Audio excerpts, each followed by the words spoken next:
समूल काम का नाश, समस्त संबंध विच्छेद, ये एकमात्र भगवान का आश्रय लेकर भजन करने से हो जाते हैं। घबराना नहीं। प्रार्थना है अपनी तरफ से, 1000 बार फिसल जाए तो 1001 बार भी हिम्मत रखे, पड़े ना रहे। आखिरी श्वास तक हम बाजी जीतने की कोशिश करेंगे, क्योंकि ये खिलाड़ी किसी और के नहीं, हरि के ही हैं। ये काम, क्रोध, लोभ, मोह, मद, मत्सर्य किसी और की सामर्थ्य से सामर्थ्यवान नहीं, मेरे स्वामी की ही सामर्थ्य से सामर्थ्यवान है। जिस दिन हमारा अहम धूल दूषित हो जाएगा तो 1000 के बाद भी हम उन पर विजय प्राप्त कर लेंगे। इसलिए किसी भी स्थिति में कोई भी उपासक निराश तो होवे ना। प्रशंसनीय वो है जो इस समय विकार से लड़ रहा है, हर विकार को रौंद रहा है, अपने हृदय की मलिनता को सामने रख रहा है। कौन है हृदय की मलिनता को रखता है? प्रशंसनीय वो है इस समय जो अपने जीवन को संभाल ले। हे भगवान की असीम कृपा है उन उपासकों पर जो यौवन अवस्था को पवित्र करके चला रहे हैं। सातरति सातरति साल लोकांतार्यति। आप प्रभु के लिए इतनी जलन सह रहे ना, वो बहुत कृपाल है, वो देख रहे, एक एक सेकंड का हिसाब होगा। आप लोग ऐसा ना समझे कि आप जो कष्ट सह रहे हैं, आप जो जल रहे हैं, आप जो बेगों को सह रहे हैं, इसका कोई परिणाम नहीं, भगवान बिक जाएंगे। ध्यान रखना, वो देख रहे हैं, उनके लिए तुम सह रहे हो, उनके लिए सह रहे हो। समस्त विषयों का आक्रमण साधकों के हृदय में, तो क्या जाने विषय पर, जो मनाया तो खा लिया, जो मनाया देख लिया, जो मनाया भोग लिया, जो मनाया सूंघ लिया। चलो एक साइड में आके देखो तो तुम्हें पता चलेगा। इसलिए हमारी प्रार्थना मानना, कभी भी किसी भी स्थिति में उदास, निराश और कदम पीछे मत हटाना। आखिरी श्वास तक योद्धा दुश्मन को परास्त करके विजय श्री की आशा रखता है, और हमारी आशा इसलिए पूरी होगी कि हमारे साथ प्रियालाल है।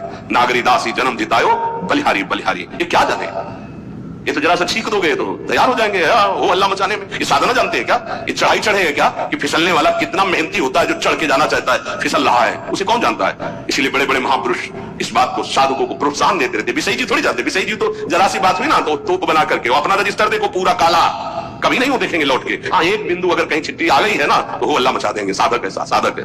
1000 बार परास्त होने पर भी हमारा वो उदासीपन नहीं आना चाहिए, निराश नहीं होना चाहिए। चूक गए, इस बार भी चूक गए, आगे बढ़ेंगे, रौनेंगे हम हरि नाम के बल से।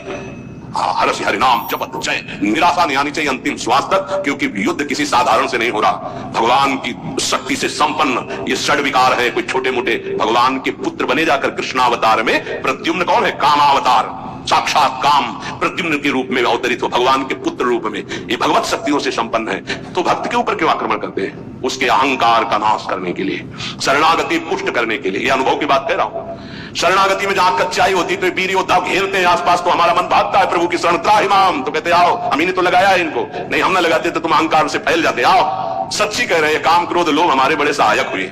जब जब ये तीर कमान संधान किए तो भाग पड़े अपने लोग, हरिशरणम शरणम, क्योंकि दूसरा रास्ता ही नहीं है। तो प्रणाम है इनको, इन्होंने भगवान की शरणागति पुष्ट की, इन्होंने भगवान का आश्रय दिलाया। अगर ये जलाते नहीं तो इधर आना ही नहीं होता। और ये भगवत शक्ति से संपन्न बच सकता है तो भगवत शक्ति संपन्न नहीं बच सकता है, दूसरे की सामर्थ्य नहीं। 1000 बार यदि हारेंगे तो हमारे अंदर कहीं अहंकार है, इसलिए नहीं, अहंकार रहित पर इनका कहीं किसी भी तरह का प्रभाव नहीं होता। तो अहंकार रहित करने के लिए भगवान इशारा कर देते। देखो प्रश्न करके, तो क्या भगवान भ्रष्ट कराते हो? कहते नामे भक्ता प्रणश्यति, किसी भी स्थिति में मेरे भक्त का नाश नहीं होता। उपासक कामना के वशीभूत होने के कारण इस प्रेम का परिचय नहीं प्राप्त कर पाता। ना चाहते हुए भी ये काम पापाचरण करा ही देता है। अर्जुन ने प्रश्न किया था, ये कौन है जो ना चाहने पर भी बलात् जबरदस्ती पाप करा देता है? तो भगवान ने कहा, वो काम है, वो क्रोध है।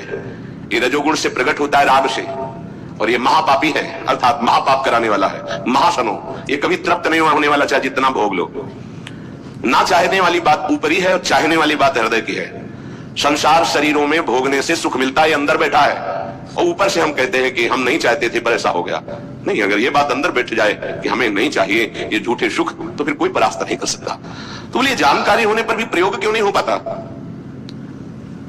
वस्तु, व्यक्ति, क्रिया, स्थान, इससे जो हम सुख चाहते हैं उसे काम कहते हैं। किसी शरीर से, किसी वस्तु से, किसी पद से। इस काम में शब्द तो एक है पर इसके दोष अनंत हैं। शब्द है काम, और अनंत पापाचरण कराने की इसमें सामर्थ्य काम में। इसमें अनंत विकार भरे हुए हैं।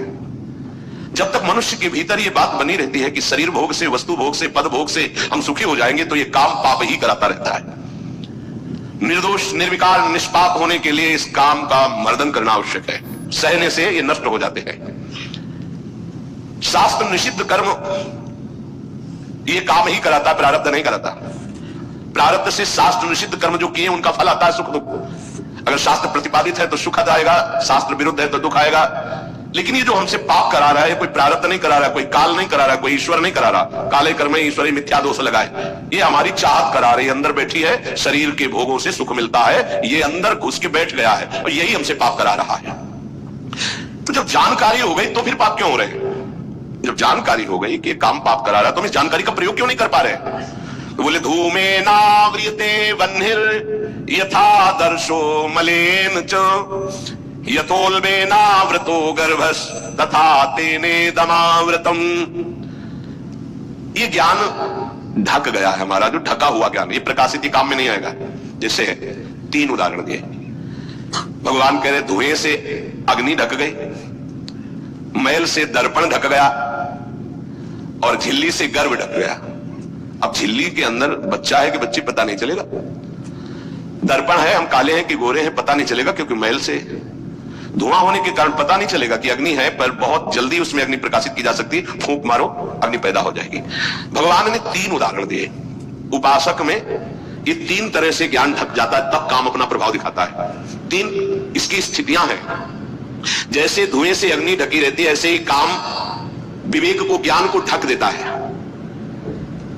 बुद्धि में निर्णय निकल रहा है कि तो गलत है, नहीं करना चाहिए।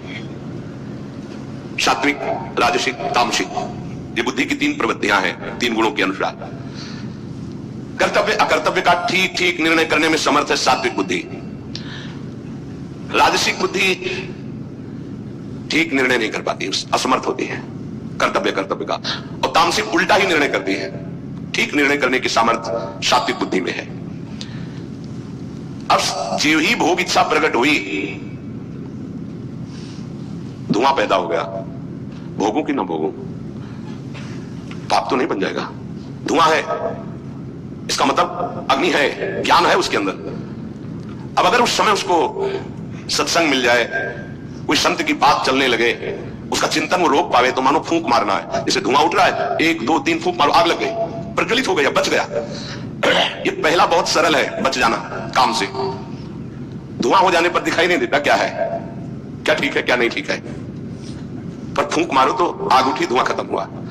ये ज्ञान हो रहा है, बीच बीच में जलन हो रही कि भोगूं कि ना भोगूं, अच्छा है कि नहीं अच्छा है, कहीं पाप तो नहीं हो जाएगा, कहीं गलती तो नहीं हो जाएगी, पर वो धुआं है, नहीं भोग लेते हैं, अवसर मिला है, समय मिला है, भोग लेते। ये उस समय उसको चाहिए, तत्काल कोई सहयोगी चाहिए विवेक का। परमार्थिक मार्ग में धुआं पैदा कर देगा। साधक अगर सावधान हुआ तो तत्काल प्रयासरत हो जाता है इस धुएं को हटाने के लिए। फूंक मारने का मतलब कीर्तन शुरू हो गया, वो सत्संग शुरू हो गया, किसी संत के पास तत्काल बैठ गया, उसकी वाणी सुनने लगा, वो धुआं खत्म हुआ।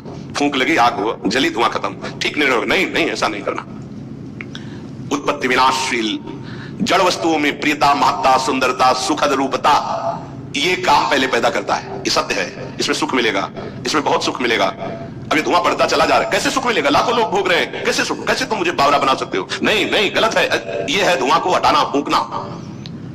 अरे अन्य शरीरों की अपेक्षा मनुष्य शरीर सर्वश्रेष्ठ है, इसमें विवेक है, हम कैसे ऐसा पशुवत आचरण कर सकते? नहीं, अरे मन नहीं, तेरी सलाह नहीं। अब वो फूंक रहा है, आग पैदा कर रहा है, ज्ञानाग्नि पैदा कर रहा है। पर बहुत प्रवीण साधक नहीं, उससे प्रवीण मन है, वो सुख को सुख मानकर भोगने की लालसा प्रबल होने के कारण वो धुआं नहीं हटा पा रहा, वो उसी में और राग कर रहा है।